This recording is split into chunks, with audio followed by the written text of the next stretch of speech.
Kisah singkat Sunan Gunung Jati, penyebar Islam Pulau Jawa bagian Barat. Sunan Gunung Jati merupakan satu dari tokoh besar dalam menyebarkan ajaran Islam di Jawa, khususnya pesisir utara Jawa. Sunan Gunung Jati diberkahi umur panjang dan bermanfaat, yakni sekitar 120 tahun. Bernama asli Syekh Syarif Hidayatullah atau ada yang menyebutnya Sayyid Kamil. Selain di Cirebon, beliau juga melakukan dakwah di Kerajaan Pajajaran, Galuh, hingga Banten.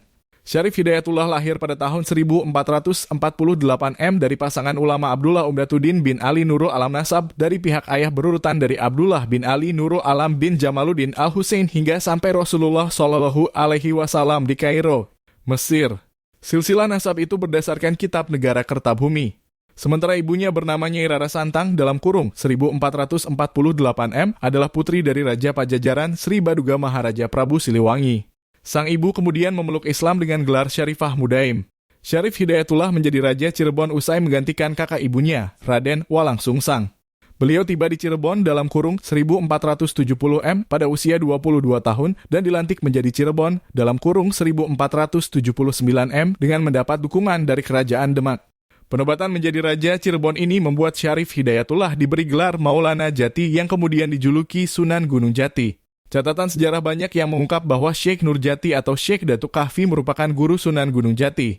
Sebelum tiba di Cirebon, beliau pernah lebih dulu singgah di Pasai dalam kurung pesisir utara Sumatera untuk memperdalam Islam. Saat masih di Mesir, Sunan Gunung Jati belajar Islam kepada ayahnya dan ulama-ulama di Timur Tengah. Sementara Syekh Nurjati merupakan guru dari Pangeran Cakrabuana, paman Sunan Gunung Jati. Syekh Nurjati adalah penyebar Islam pertama di Cirebon dan Sumedang, Jawa Barat. Sunan Gunung Jati menikah dengan Nyi Rara Jati, anak dari Syekh Nurjati dan dikaruniai dua putra yakni Pangeran Jayaklana dan Pangeran Brataklana. Kemudian pernikahan selanjutnya dengan Nyi Mas Pakungwati, putri dari pamannya sendiri yaitu Pangeran Cakrabuana. Pernikahan ini membuat kerajaan Cirebon menjadi berbasis Islam setelah Syarif Hidayatullah diangkat menjadi Raja Cirebon. Saat menjadi raja, beliau meletakkan asas-asas Islam. Pada masa itu pula, Sunan Gunung Jati diangkat menjadi Dewan Dakwah Wali Songo untuk menggantikan Sunan Ampel yang wafat.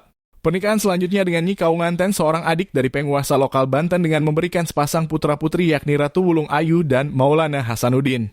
Ratu Wulung Ayu lalu mengikuti suaminya ke India sedangkan Maulana Hasanuddin meneruskan dakwah Islam dengan mendirikan kerajaan Banten dan menjadi raja pertama. Sunan Gunung Jati juga diketahui pernah menikahi wanita Tionghoa bernama Ong Tien Nio dan berhasil mengajaknya memeluk Islam. Hal ini dipertegas dengan keberadaan keramik bercorak Tionghoa di makam Sunan Gunung Jati. Pernikahan tersebut berawal dari sebuah tantangan yang diberikan oleh Kaisar Cina yang berhasil dijawab oleh Sunan Gunung Jati. Awalnya Kaisar Cina menganggap jawaban itu salah dengan mengusir beliau. Namun pada akhirnya jawaban itu terbukti benar dengan menyusul Sunan Gunung Jati untuk menemuinya. Selain itu beliau juga berhasil mengajak seluruh prajurit perang Kaisar Cina yang jumlahnya ribuan untuk memeluk Islam.